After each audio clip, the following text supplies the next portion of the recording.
Hello everyone, this is Pushpoint, and I am your storyteller. I am here to help you today. I know you use this video to fall asleep. Like the video and subscribe the channel. After where are you from and what time you are watching now, get comfortable and relax. Story 1. The Watcher in the Fog. It began with a letter, a simple envelope, aged and brittle, tucked beneath a stack of forgotten library books. It wasn't addressed to anyone in particular, just a single name scrawled in graphite. Wells. Michael Wells had never been to the coast before, but something about the latter, yellowed with salt and time, compelled him. It spoke of Blackmouth Lighthouse, shut down in 1932 after a series of incidents that no one cared to detail. The author begged whoever found the note to never go there, but curiosity has its own gravity. So he went. The drive was long and grey. It rained steadily for hours, a soft curtain of mist washing the windows. The farther he drove, the fewer signs of civilization he saw. By the time the lighthouse appeared, its skeletal silhouette rising from the cliffs, his cell phone had long lost signal. He parked beside what once might have been a visitor's centre, now a crumbling stone structure drowned in ivy. The sea below crashed against jagged rocks, a ceaseless, growling rhythm. The fog was thicker here. It curled and twisted with unnatural shapes. As he approached the lighthouse, the air grew colder, not with the damp chill of the coast, but with something deeper, something that crept into the bones. The door groaned as he pushed it open. Inside, time had stopped. Dust blanketed everything in thick layers. Rusted tools hung on walls, untouched for decades. The spiral staircase wound upward, disappearing into shadows that seemed too dark for daylight. He set up camp in the keeper's room, what once had been a small living space. There were books scattered across the floor, most illegible with water damage. But a single journal lay open on the bed. Its ink faded but legible. It's in the fog, one entry read. It watches through the cracks. I can hear it breathing when I sleep. Michael laughed nervously. Probably just a sailor's tale, a trick of loneliness. That night, the storm worsened. The rain turned vicious, hammering the lighthouse with relentless fists. The wind screamed like a living thing, shaking the windows. At 2:13 am, he remembered the exact time he heard it. A knock. 3 slow, deliberate knocks on the lighthouse door. He froze. No one could follow him. The nearest town was hours away. Another knock. He crept toward the stairs, flashlight in hand. The beam quivered in his grip. Step by step, the spiral staircase groaned beneath his feet. He reached the door and held his breath. Nothing, just the rain and wind. He opened the door. Nothing, only fog, thick and choking. He could see no more than a foot ahead. He stood there for a moment, straining to listen. Then he heard it, a low, wet exhale, right by his ear. He slammed the door and backed away. His heart beat against his ribs like a trapped animal. The journal's words returned. I can hear it breathing when I sleep.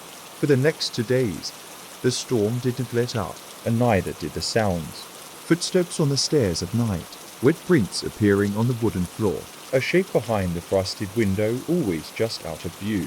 The journal's entries grew more desperate, paranoid. It wants the light on, one said. It doesn't like the dark. It waits in the fog. On the 4th night, Michael climbed to the top of the tower. The old lantern housing was shattered, rusted, but a small, dusty lever remained. He pulled it, unsure if anything would happen. To his shock, the lens groaned and turned. A low hum built in the machinery beneath. The light flickered, then burst to life, a sickly yellow beam sweeping through the storm. Outside, in the sweep of the light, he saw it. A shape impossibly tall, gangly limbed, with eyes like lanterns, reflective and hollow. It crouched by the sea, unmoving, staring straight into the beam.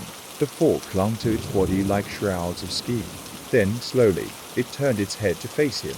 Michael didn't sleep the night, or the night after. Something in him had changed.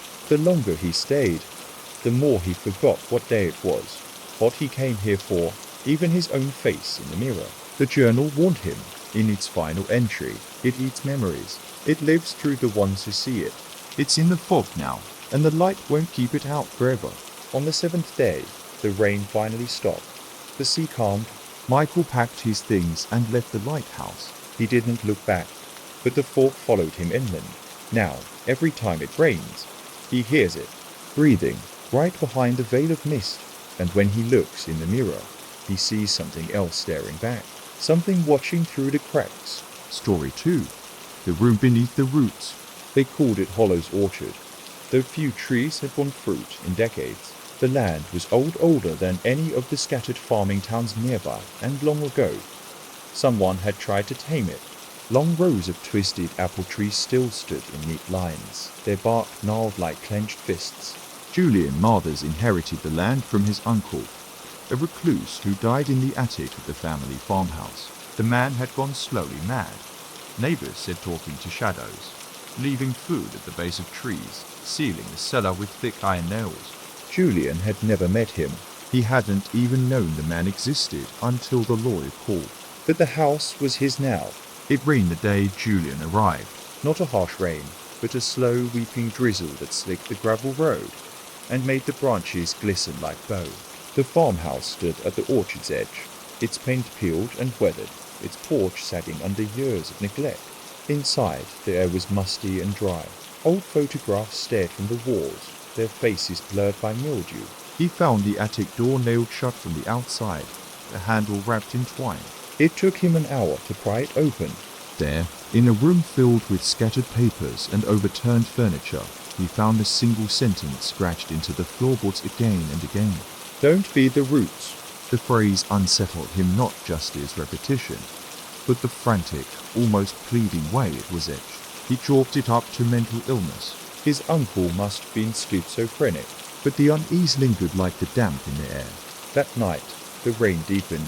Thunder rolled through the orchard like distant drums. Julian lay in bed, unable to sleep, listening to the old house shift and breathe. At precisely to 11 a.m., he heard a knock. Not on the door, but from beneath the floorboards. A single knock. Then silence. He rose, heart pounding. There was nothing under the bed. No signs of water damage or rats. But the next morning, he found footprints in the orchard mud, bare, human footprints, leading from the trees to the house and back again. Over the next few days, Julian explored the grounds. The orchard was larger than he remembered from the map, sprawling deep into the woods. The trees seemed to still, even in the wind. He noticed that no birds ever perched there, no insects buzzed. Beneath one particularly ancient tree, its bark blackened with rot, he discovered a trapdoor, hidden beneath years of fallen leaves. He dug it out, revealing rusted hinges and an iron ring. That night, the knocks came again. Twice, he awoke just before dawn, and, without knowing why, walked into the orchard. The trees closed around him, branches bending low, as if listening. He returned to the blackened tree and opened the trapdoor. Stale, sour air wafted up from the darkness. A set of stone steps led downward, into the earth. He descended. The steps ended in a narrow tunnel carved from root-wrapped stone. The walls seemed to pulse, wet with some kind of sap. Deeper he went, compelled by something not quite his own thought. He came to the chamber a round room, domed with twisted wood and dangling tendrils. At the center stood a wooden altar stained bark. Around it, small bones, hundreds, birds, Squirrels, mice. some human, and carved into the altar, a symbol he'd seen in the attic scribbles, a spiral made of thorns. Behind him, something moved. He turned, but saw nothing. Then he heard it, a low whisper, like wind through dead leaves. Feed it. Julian ran. Back in the house, the world felt dimmer. The windows showed a sky that was too grey to still. The trees leaned closer to the house now, their branches pressing against the walls, tapping at the glass. That night, he awoke again at 11 a.m. And this time, the knocks were inside the house. 3 slow, deliberate knocks on his bedroom door. When he opened it, no one was there. But across the hall, muddy footprints led up to the attic. He locked himself in his room. He tried to leave the next morning, but the car wouldn't start. The road had washed out. No signal. No neighbors, just the orchard, silent and watching. On the 5th day, he found a photograph in a drawer his uncle, as a young man, standing beside the blackened tree, and beside him, a figure, not quite a man. Tall, featureless, draped in what looked like vines or roots. behind the photo. A note. It came before us. It wants what we took. That night, Julian returned to the altar. He doesn't remember why, only that it felt right, like waking from a long dream. He brought a rabbit he found in the barn. Its body shook as he placed it on the altar.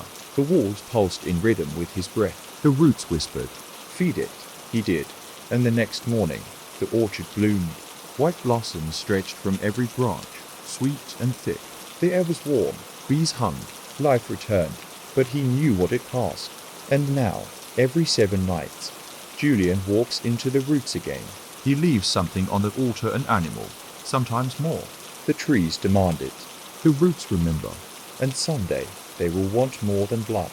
They will want him. Story 3. The House That Waits.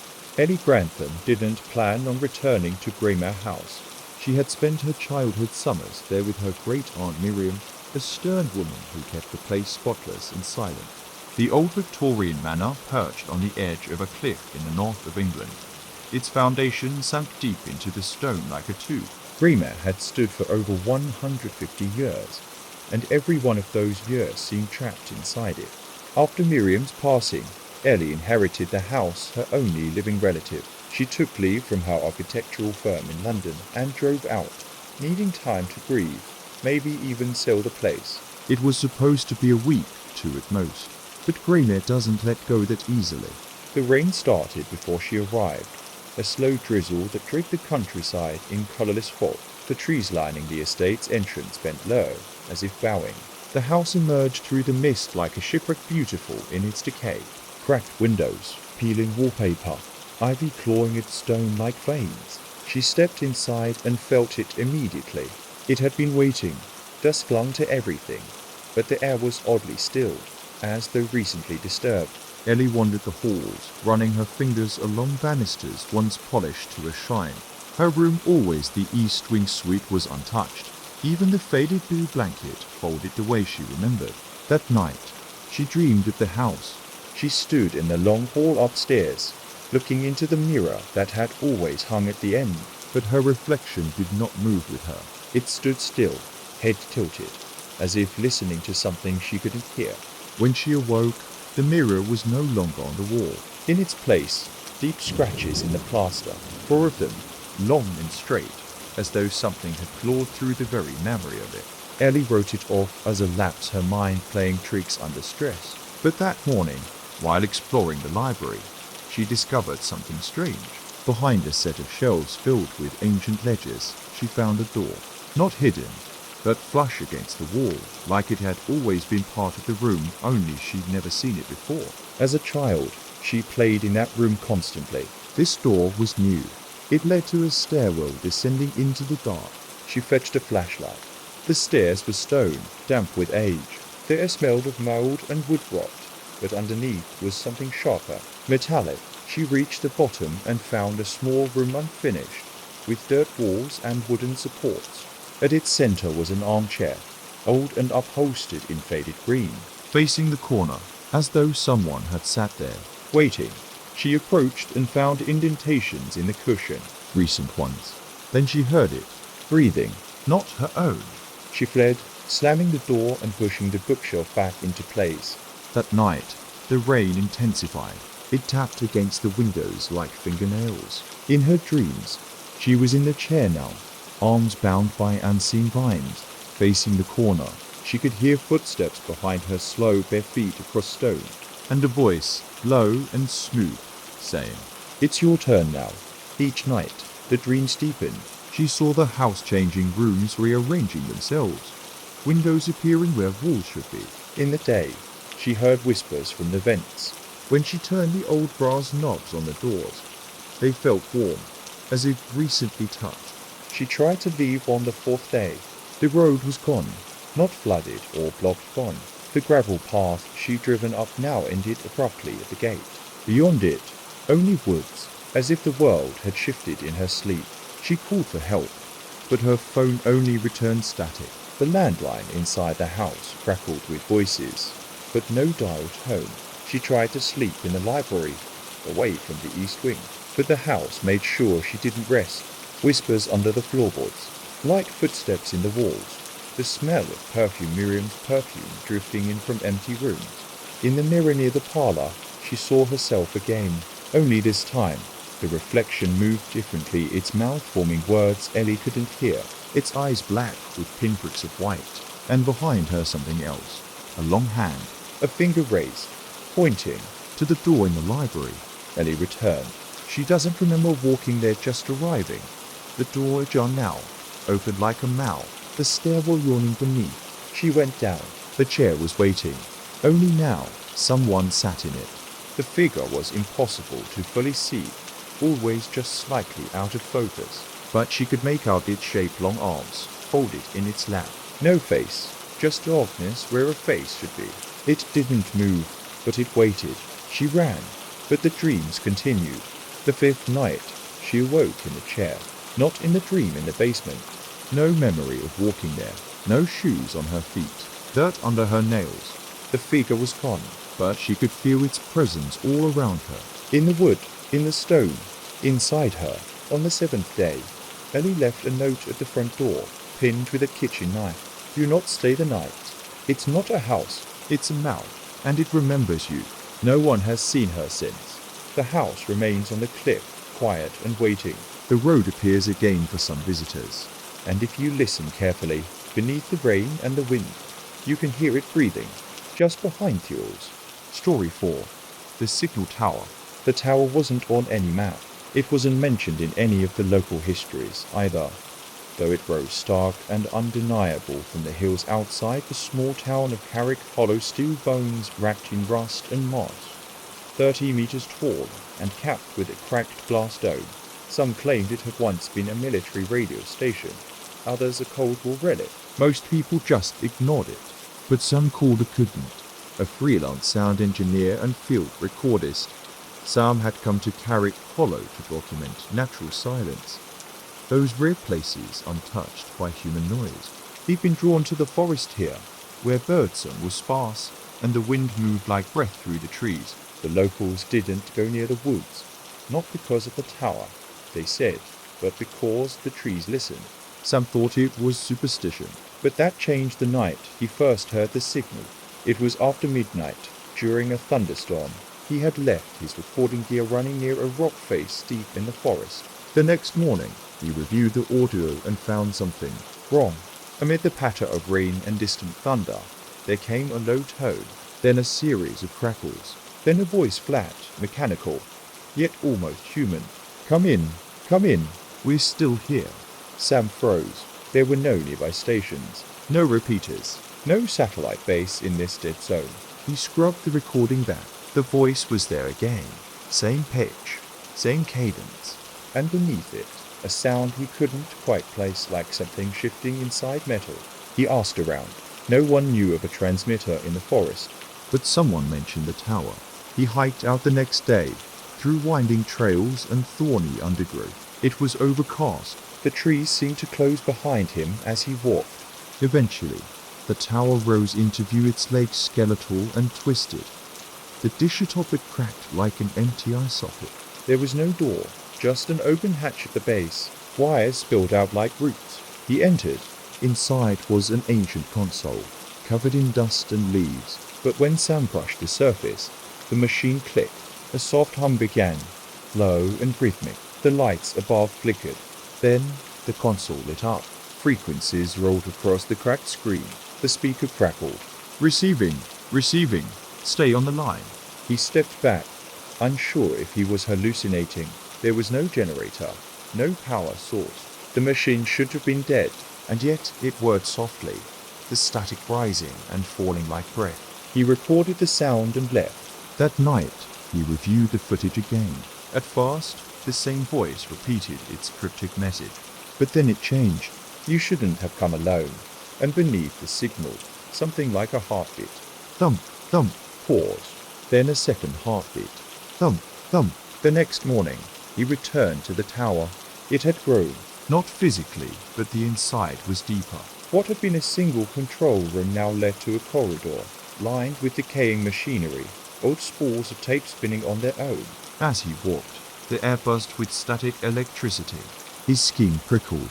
He found a room with recordings, hundreds of them. labeled with names. Dozens of them bore the same surname. Calder. His blood went cold. Some of the tapes were labeled 8/1994, the day he was born. He played one. Static, then crying. A baby. Then a voice. His mother's voice. Terrified and whispering. It hears him. Don't let it mark him. He dropped the recorder and fled.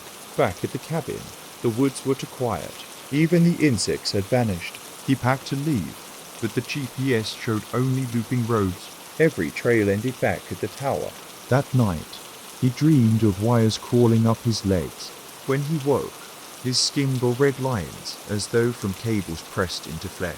He started recording everything, even sleep. What he captured was worse than any hallucination. Whispers in his own voice, saying things he never remembered. The phrase "stay on the line" repeated over and over, and at the very end of the tape, breathing, Not human. wet, rhythmic, hungry. He tried to destroy the recordings. But the files reappeared. The sounds began to play from his phone even when it was off. The power would flicker. Lights would pulse in the same rhythm as the signal. His own voice began to betray him speaking answers before he asked questions. On the 7th day, he gave up. He returned to the tower. Inside, it was huge now, hallways folding into each other, ceilings endlessly high. There were others there now, their faces obscured by static, walking in circles, pressing buttons on dead machines. He reached the console and placed his recorder on it. The screen blinked. Confirmed, line stabilized. You are the signal now. Sam Calder never left Carrick Hollow. Hikers occasionally find a trail recorder deep in the woods. When they play it, they hear static, then a voice, calm and distant. Come in, come in. We're still here. Story 5. The Hollow Hours. There was a reason no one booked the cabin in November. Tucked high in the mountains near a place the locals called Cinder Lake. Though the lake had long since dried up, the remote lodge had once been a summer retreat. Families came for fresh air and blue water, and hiking trails that looped through thick pine forest. But now, in the off-season, only the desperate or the unaware stayed. Lucy knew none of that when she arrived. She was burned out. After a messy breakup and a collapse at work, her therapist recommended a week alone, away from technology, away from people, just books, a journal, and silence. The cabin, advertised as serene and off-grid, seemed perfect. And it was at first. The rain began on her second day. A slow, thin drizzle that coated the trees in silver. It made the forest beautiful, almost cinematic. She watched it fall from the porch, steaming mug in hand, wrapped in a wool sweater. Time slowed. She didn't mind. She began to lose track of hours. But that was normal, right? No clocks, no notifications, just the rhythm of nature. She woke with the light, slept with the dark, until it didn't get dark anymore. On the third evening, twilight came and lingered. The sun dipped behind the trees, but never fully set. A reddish-blue haze settled over the cabin. The shadows stretched unnaturally long, curling against the windows like fingers. Lucy waited for night. It never came. She checked her phone. Dead? Her watch too. Both had stopped at 6:47 p.m.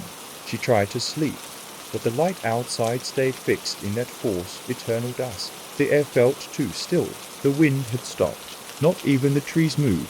It was as though the world was holding its breath. She woke groggy, unsure how long she had slept.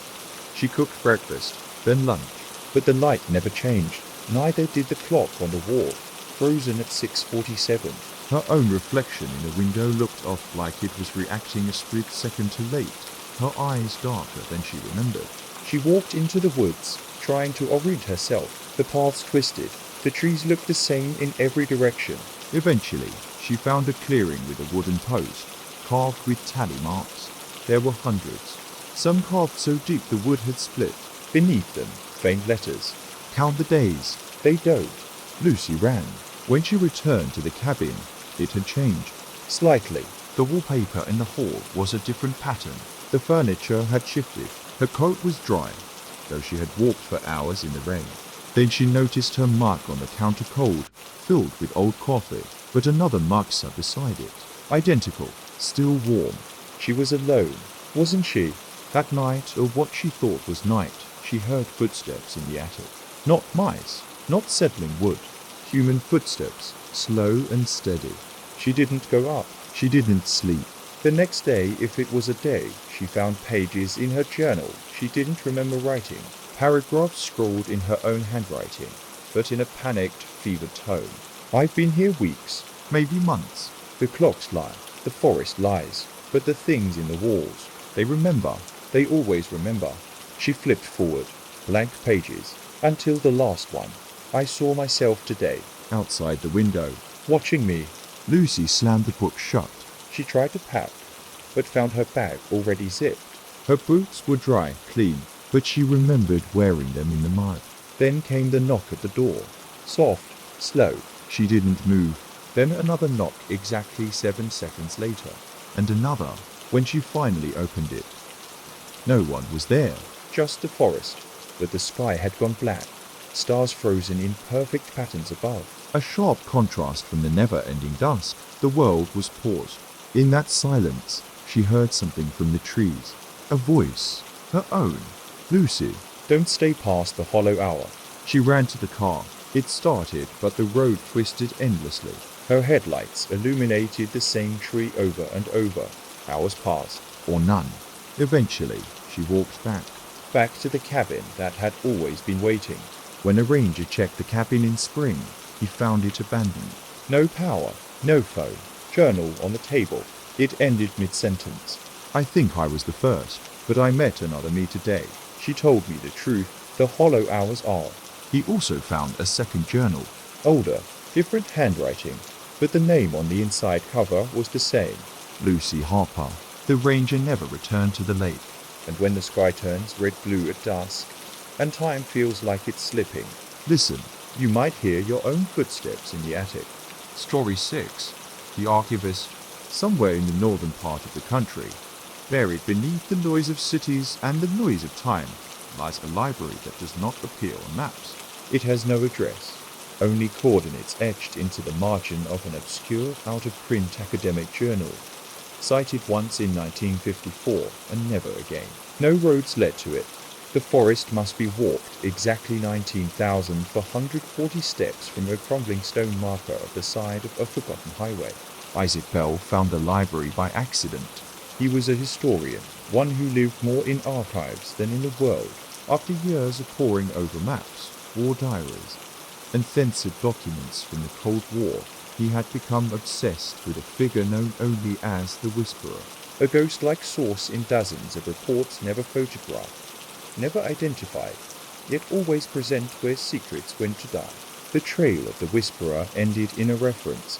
See Log B12 Black, National Memory Foundation, Northern Branch. But no such foundation existed, except for those coordinates. So Isaac went. The journey was long, damp, and silent. No birds, no wind, just his breath and the crunch of leaves. Then, through a break in the trees, he saw it. A tower of stone and glass, half buried in the hillside. Moss grew thick over the upper levels. Its windows were either shattered or misted. A pair of heavy bronze doors stood ajar, Carved above them. What is remembered is never lost. Inside, it was cold. Rows and rows of shelves stretched beyond visibility, lit by green lamps hanging like glowing fruit. Books, papers, films, tapes, All unlabeled, all arranged not by title or subject, but by memory. As he moved deeper, he noticed the silence wasn't complete. A faint scratching sound, like pen and parchment, echoed through the aisles. He followed it. At the center of the labyrinth sat a desk. Behind it, a woman in grey robes, face obscured by the dim light and a curtain of silver hair. She was writing on something that wasn't paper, something thinner, translucent. She didn't look up. "Welcome," she said. You're late. Isaac asked about Law B12 Black. She nodded, gestured to a hallway. "You'll find it in the Abyssal Archive. But know this, some knowledge you carry forever." Some knowledge carries you. He didn't understand at the time. The corridor she indicated sloped downward. The air grew damp, metallic. The smell of old ink and mildew thickened.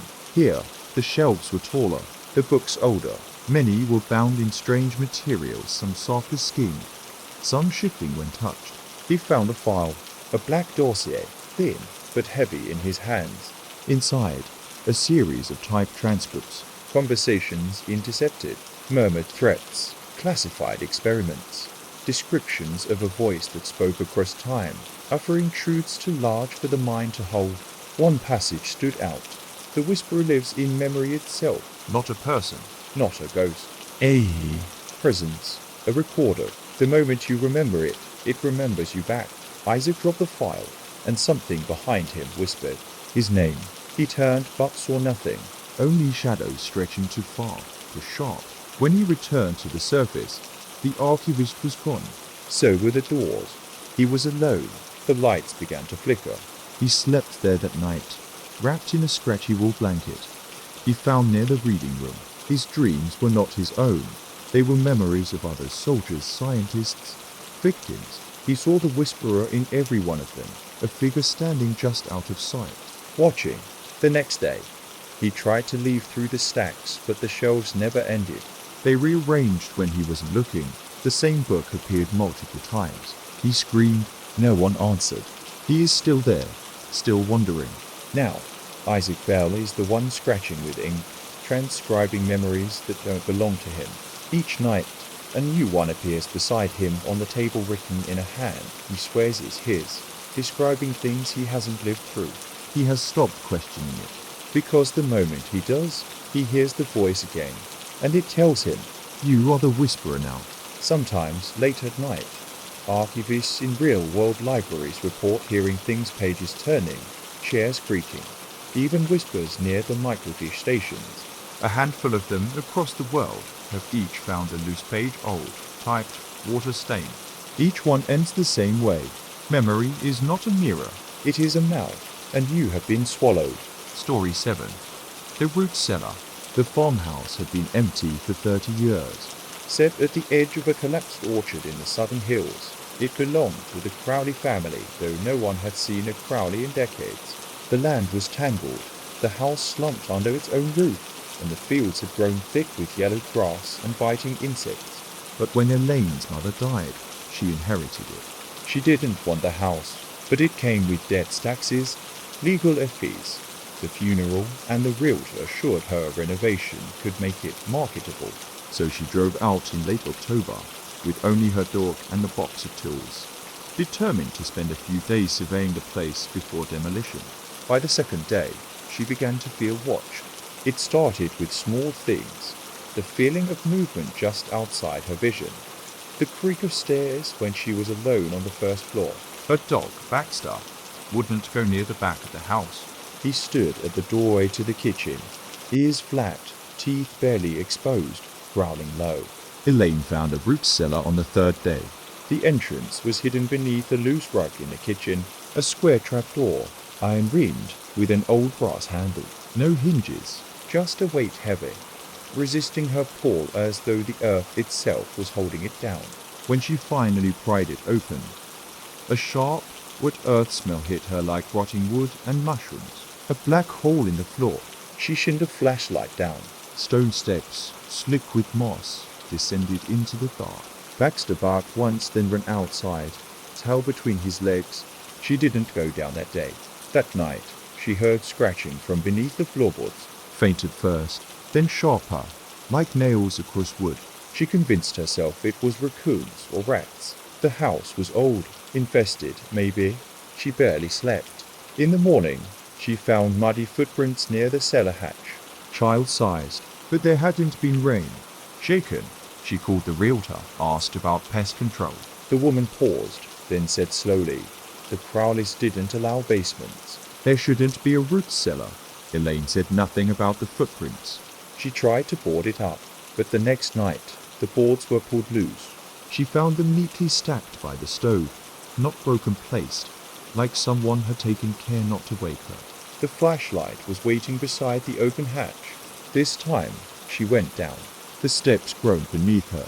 The walls were stone, etched with symbol circles, roots, eyes, old, carved deep. A single bulb hung from the ceiling, long dead. Her flashlight flickered. At the bottom was a room, damp and low ceiling. Glass jars lined the shelves, each filled with murky fluid. Inside them floated objects she didn't want to identify.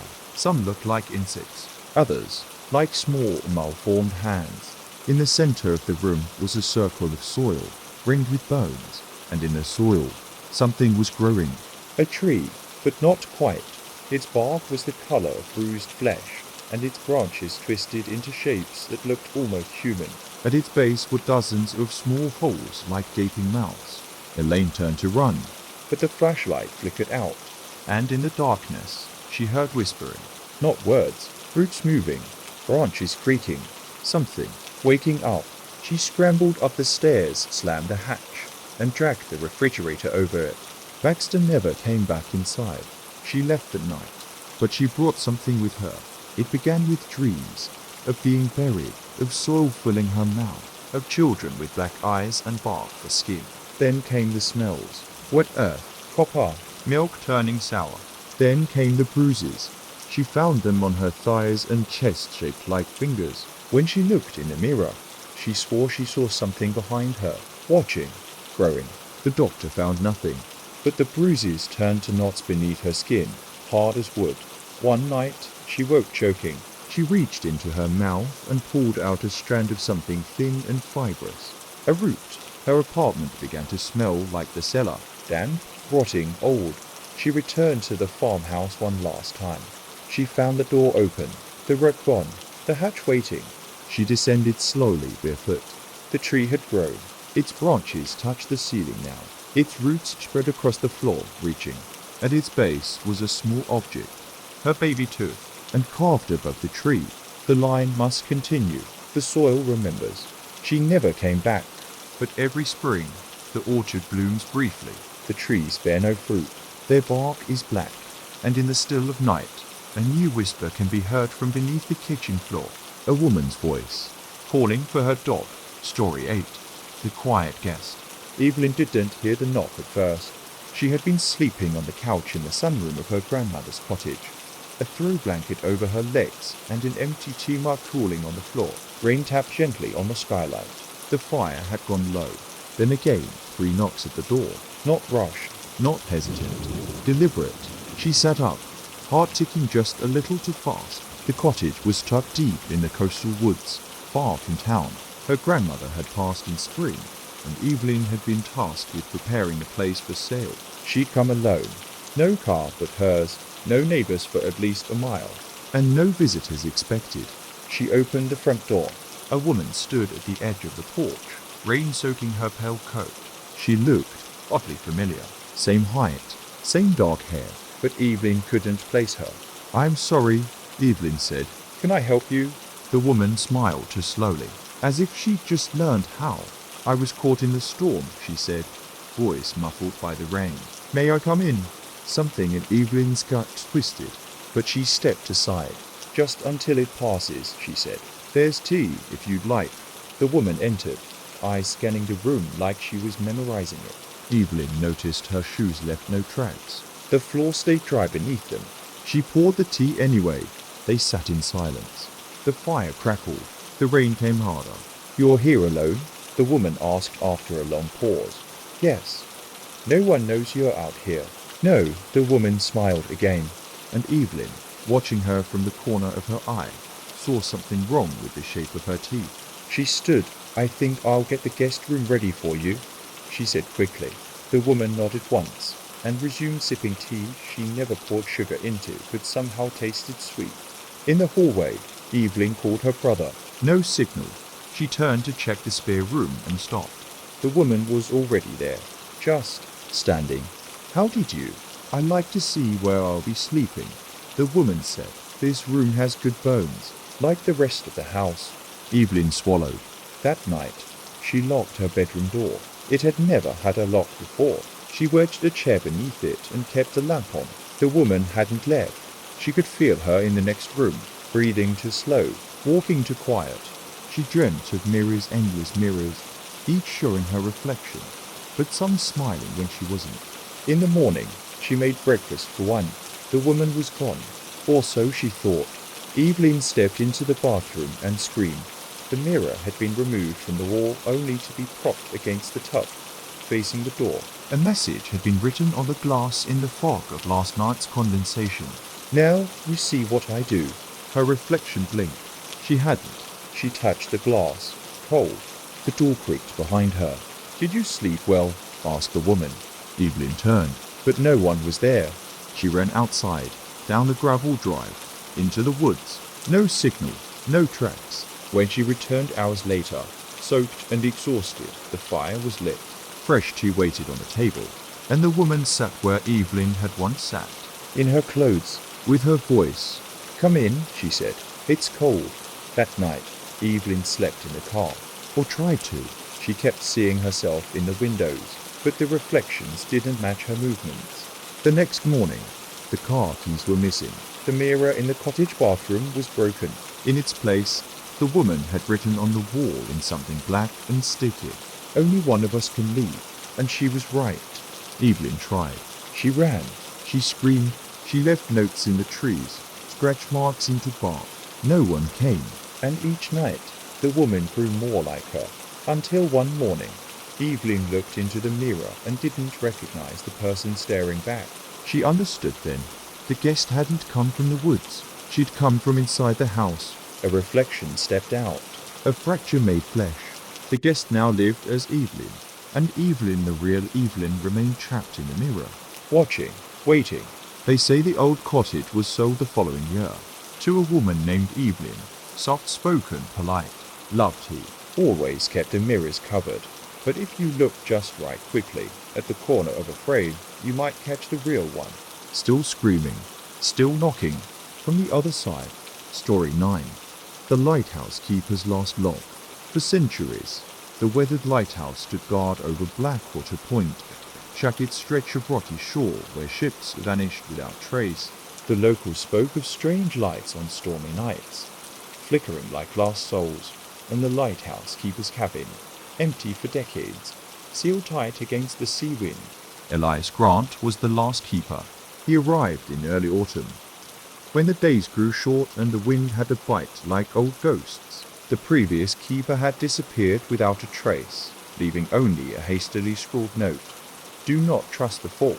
Elias laughed it off. The lighthouse was his retreat, a place to escape the noise of the city, the ache in his bones, and the memories he tried to bury. The first weeks were quiet. The sea crashed. The beacon turned faithfully on and off. The fog rolled in thick at dawn, swirling around the rocks like a living thing. Then came the voices. At first, they were barely audible whispers carried on the wind, faint, pleading, like distant cries. He thought it was the wind playing tricks, until the night the fog swallowed the light. He was on watch, scanning the coast for ships when the beacon's glow flickered and died. The storm was rising fast, but no matter how he tried, he couldn't rekindle the lamp.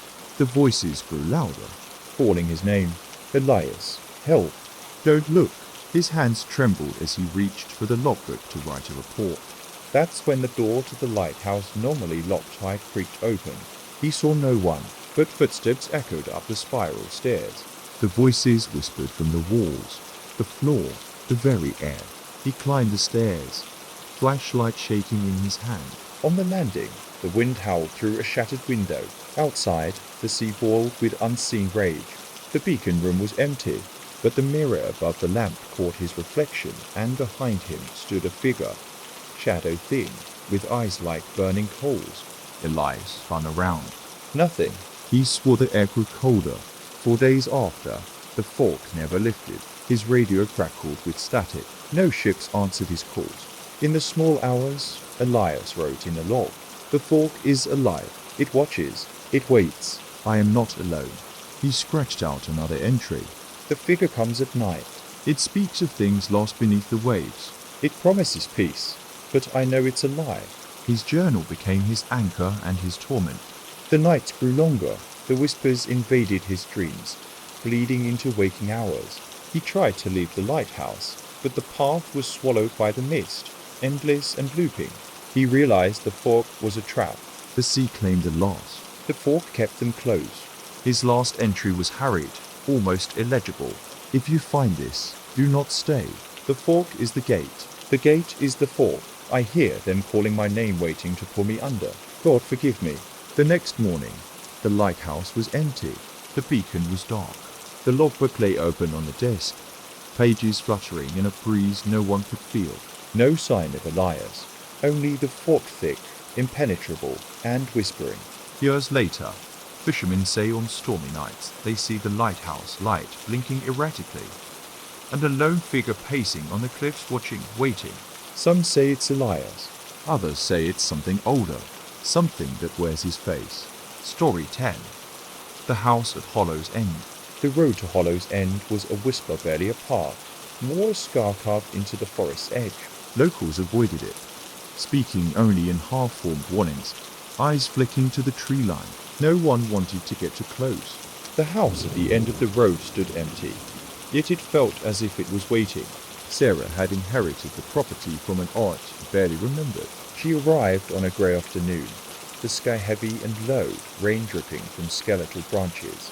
The house looked smaller than she expected, squeezed between towering pines that groaned with every gust. Inside, the air was thick with dust and silence. The furniture was covered in white sheets, like ghosts resting beneath fabric. The walls were stained yellow with age, wallpaper peeled like curling leaves. The house smelled of damp wood and forgotten years.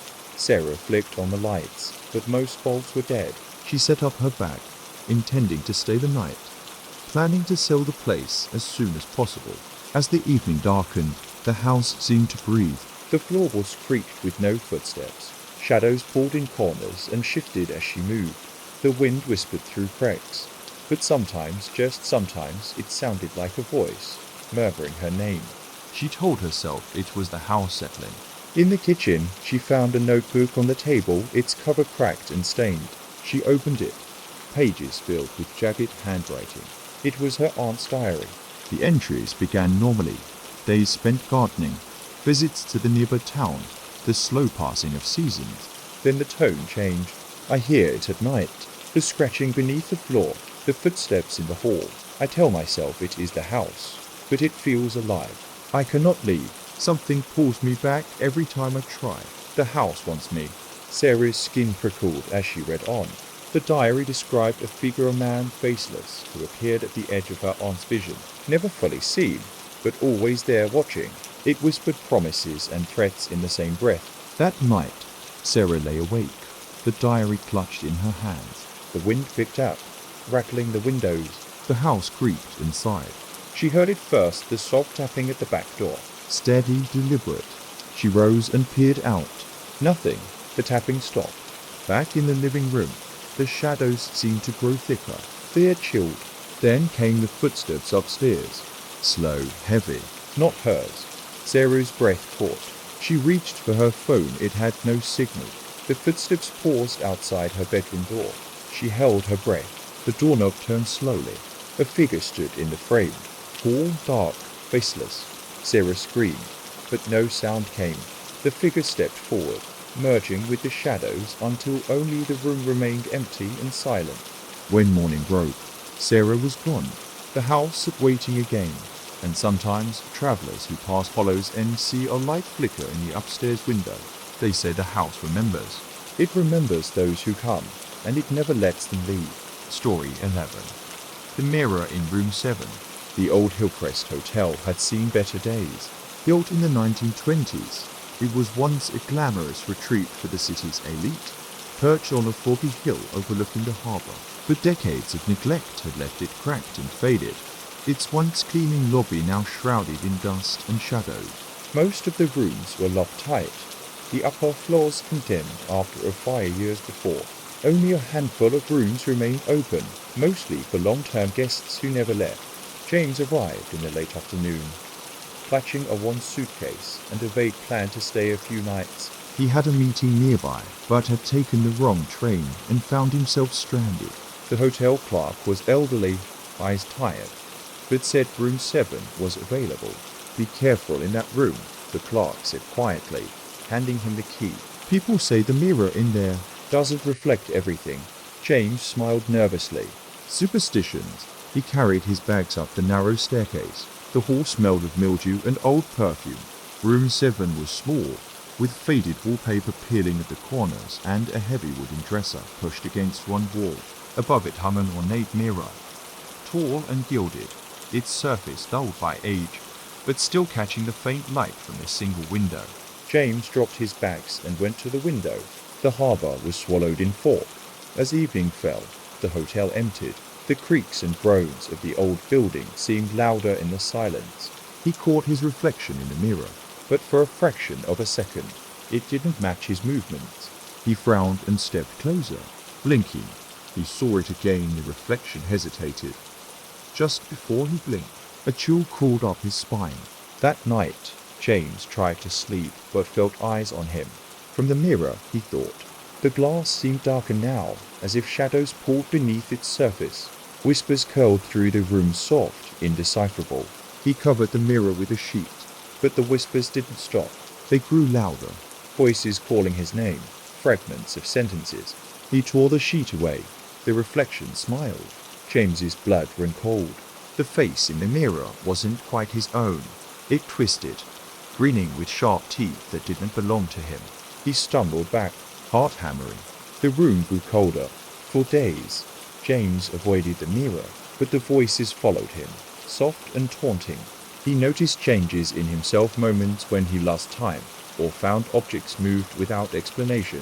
One evening, unable to resist, he stood before the mirror. "Who are you?" he whispered. The reflection smiled wider. Then it spoke, a voice not his own, low and hollow. "I am what you fear, what you hide." I am a shadow you cannot escape. James felt himself slipping. The mirror's surface rippled like water. Hands pale, elongated, pressed from inside the glass. He reached out, fingers brushing the cold surface. Suddenly, the mirror sucked him forward, a coldness swallowing him whole. He gasped, trapped between reflections. Behind him, the room was empty. The mirror hung alone on the wall. Weeks later, the hotel clerk found the room empty except for James's suitcase and the covered mirror. No sign of James. But if you peer closely at the glass, you might catch a fleeting glimpse of a man's face, trapped just beneath the surface, silently screaming. Story 12. The Watcher on Black Hollow Road. Black Hollow Road stretched for miles through dense forest, winding between hills that seemed to swallow sound and light. Few travelled it after dusk. Those who did rarely spoke of what they saw or felt along the way. Marat was driving home late after a long day at the city hospital. The GPS had lost signal hours ago, and the sky was bruised purple with gathering clouds. She hated the drive, but it was the fastest route to her family's cabin. As she crept down the narrow lane, headlights caught movement in the shadows, something standing just beyond the tree line. A tall figure, motionless, face turned toward the road. She blinked, and it vanished. Shaking, she pressed on. The radio sputtered static, then quiet. The air grew heavy. Her headlights flickered. At the next curve, she saw it again. The figure was closer now, standing in the middle of the road, just beyond the headlights' reach. Marat slammed the brakes, heart pounding. The car idled. She stared, but the road was empty. Suddenly, the passenger window fogged up. A handprint appeared, large, pale, pressed against the glass from outside. Marat's breath hitched. She spun the lock, but the window wouldn't budge.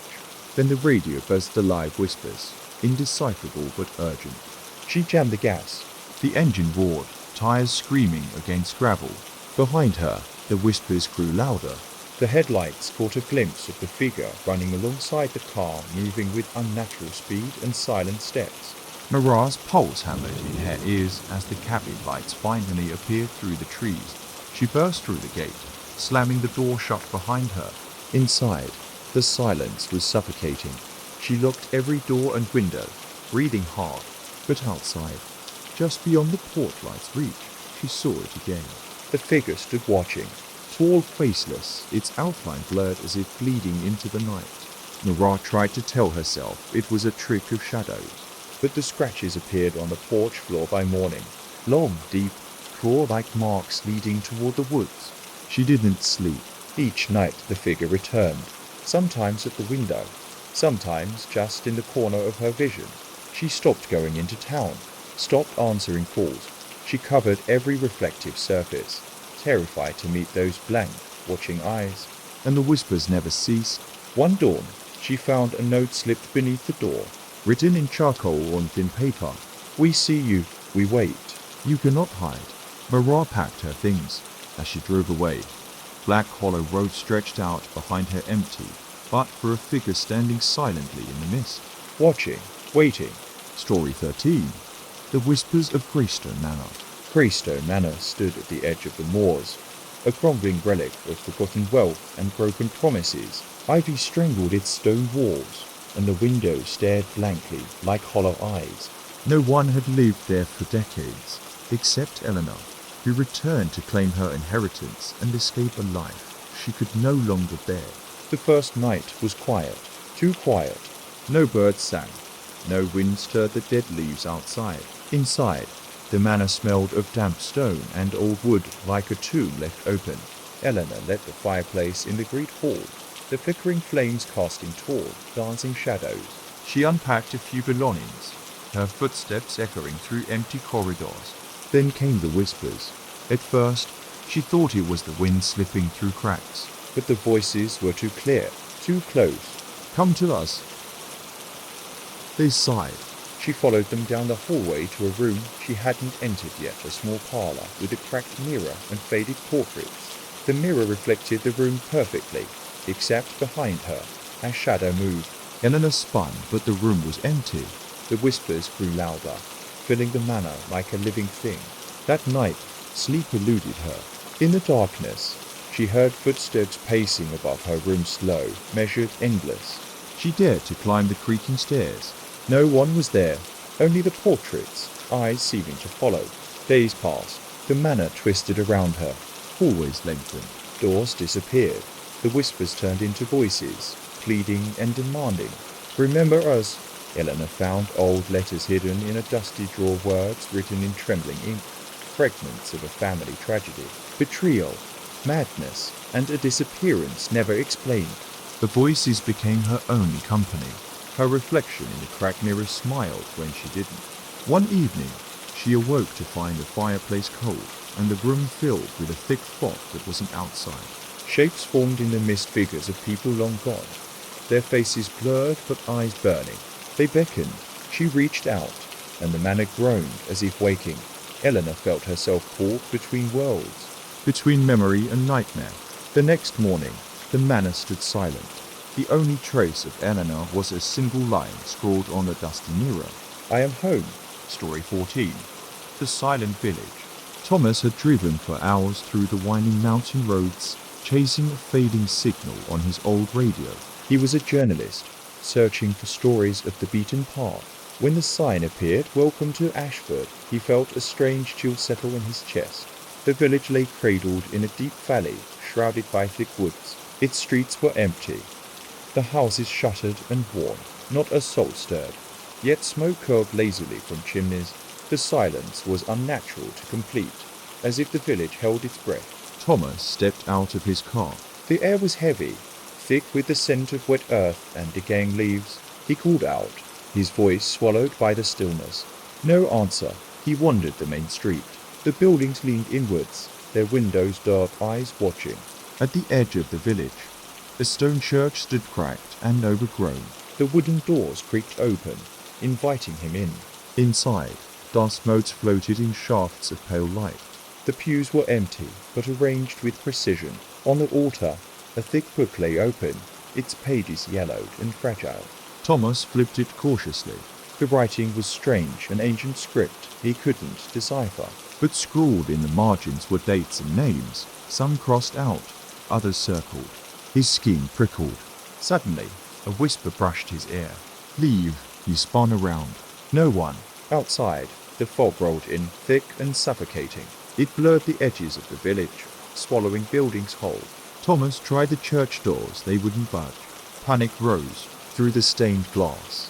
Shadows flickered, figures without faces, drifting silently between the pews. The whispers grew louder, chanting in a language older than time. His phone died. Thomas banged on the doors, but Ashford would not release him. Days passed, or maybe hours. He lost count. He felt eyes on him constantly, unseen and heavy. In the night, the village seemed to breathe, the silence pulsing like a heartbeat. On the last page of the altar book, a message appeared where none had been before. The silent ones welcome you. You will join us soon. Thomas felt his mind slip, a slow drowning in the oppressive quiet. When search parties found the village months later, it was deserted. No sign of Thomas, only the faint sound of whispers carried on the wind.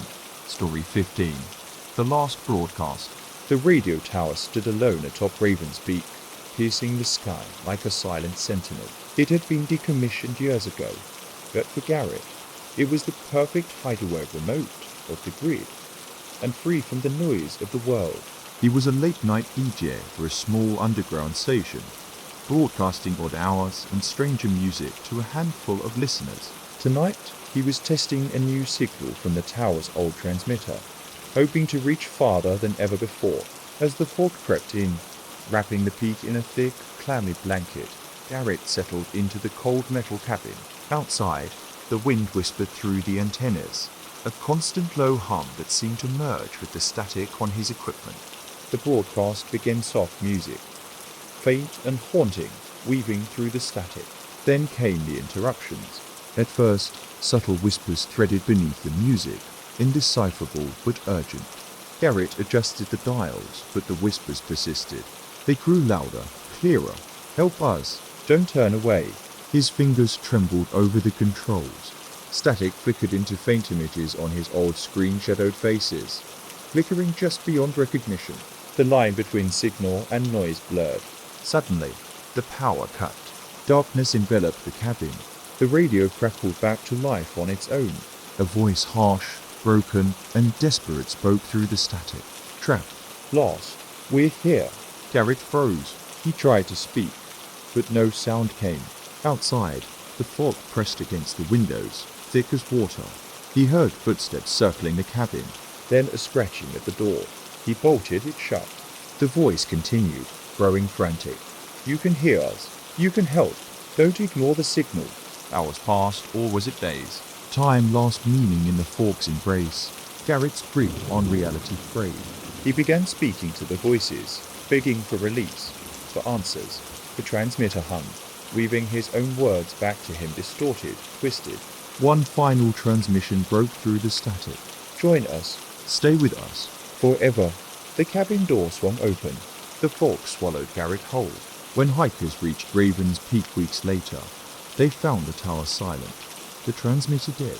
Only Garrett's microphone remained still live. From it, faint whispers echoed in the cold night air. Story 16.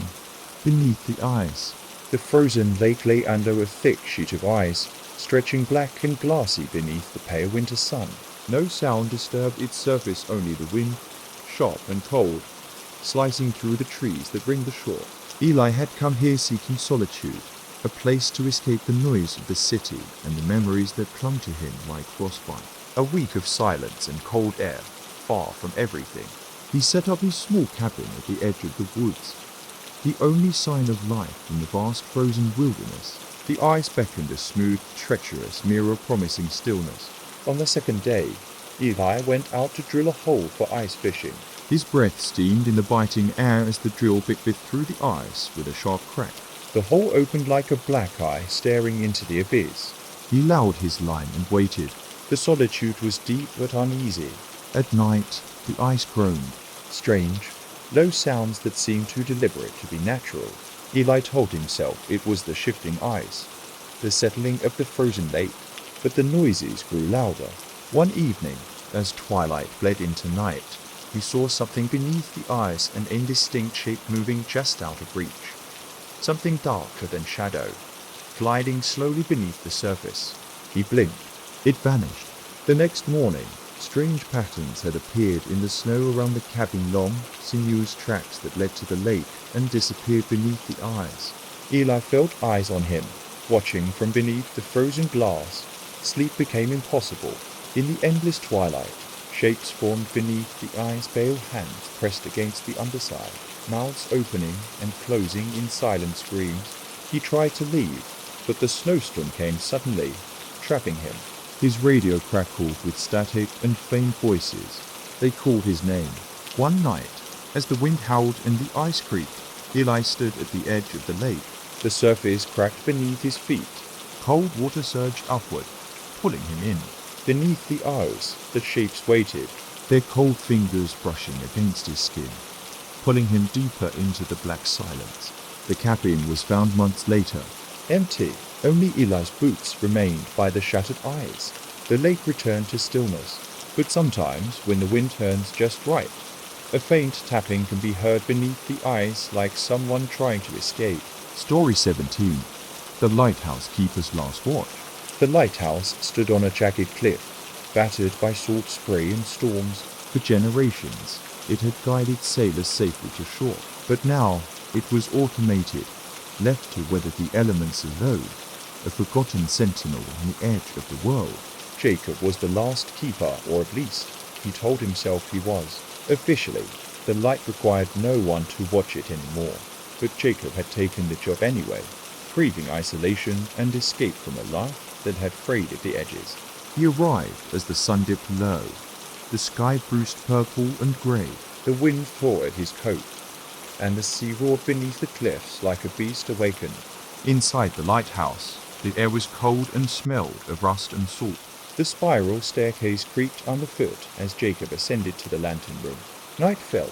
The beam swung tirelessly, slicing through the fog, but in the silence, Jacob felt eyes watching him. At first, he blamed the isolation, but then came the sounds. Footsteps on the stairs below him, A whispered voice echoing in the stone wall. Jacob called out no answer. The lantern flickered. The shadows deepened. He saw movement in the corner of his eye, a figure, pale and indistinct, standing just beyond the lantern's glow. He spun around the empty air. Sleep evaded him. Night after night, the presence grew bolder. Scratches appeared on the walls. Cold fingers brushed his neck.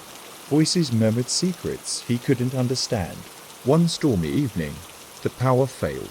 The beam died. Darkness swallowed the lighthouse. Jacob lit a lantern and climbed the stairs. The figure waited him at the top, a man with hollow eyes, face unreadable. "Why do you stay?" It asked, voice like wind through cracked glass. Jacob's voice shook. "I'm the keeper." I watched the light. The figure smiled a terrible, cold smile. "The light is not yours to keep. It belongs to what watches beneath." Jacob stumbled back as the floor trembled. The walls groaned. The sea screamed in fury. The lantern's glass shattered. The figure vanished. Jacob was never seen again. Locals say the lighthouse still shines on stormy nights, but sometimes the beam sweeps the cliffs and catches a shadow that isn't human. A watcher waiting for the next keeper to arrive. Story 18. The Forgotten Train. The old railway station of Millbrook had been abandoned for decades. Rusted tracks disappeared into overgrown weeds, and the platform cracked under moss and ivy. No train had stopped here since the early 70s, when a tragic derailment ended the line's use forever. But on cold, fog-drenched nights, the locals whispered that the train still came, that it was waiting. Alex was a photographer chasing the perfect shot, the melancholy of forgotten places, the ghosts of the past caught in the mist. Millbrook Station was his final stop. As he stepped onto the platform, the fog curled thick around his boots. The air was brittle and smelled of damp earth and rust. The distant whistle of a train echoed faintly, but no tracks hummed beneath his feet. Alex set up his camera, the shutter clicking softly. Then the whistle came again closer. A dim light pulsed through the fog. A train appeared on the tracks, sleek and gleaming, far too new for the rusted rails it claimed. The doors hissed open. No passengers disembarked. Instead, a silence deeper than night swallowed the platform. Alex's breath froze in his lungs. He stepped forward. The train's interior was spotless polished wood, velvet seats, shining grass, but it felt cold, hollow. No one was aboard. Then, from the darkness at the end of the carriage, whispers rose, names he recognized long dead, lost in the derailment. Alex. The air grew thick, heavy with sorrow. He tried to turn away, but the train's doors slammed shut. Trapped. Whispers turned to voices pleading, warning, desperate. The train began to move, sliding silently through the fog, away from the station. Alex watched the platform shrink behind him, the world fading into shadow. Hours passed, or maybe days. Time lost all meaning. He saw faces pressed to the windows, pale. empty-eyed passengers trapped between worlds. The train never stopped, and Alex realized with mounting terror he was one of them now. Story 19. The room without a door. The old inn at the edge of the village was a relic from another time, peeling wallpaper, creaking floorboards, and an air thick with forgotten stories. Eleanor had taken the room at the top of the stairs, the one with the cracked window and the view of the twisted forest beyond. The first night was quiet, but she couldn't shake the feeling of being watched. On the second night, the knocking began soft, rhythmic, like a slow heartbeat behind the walls. She pressed her ear against the paneling. Nothing but silence. The knocking repeated, louder this time, echoing down the hall. Curious and uneasy, Eleanor tried to find its source. She examined every wall, every corner. In the narrow space behind the wardrobe, her fingers brushed a cold, smooth surface.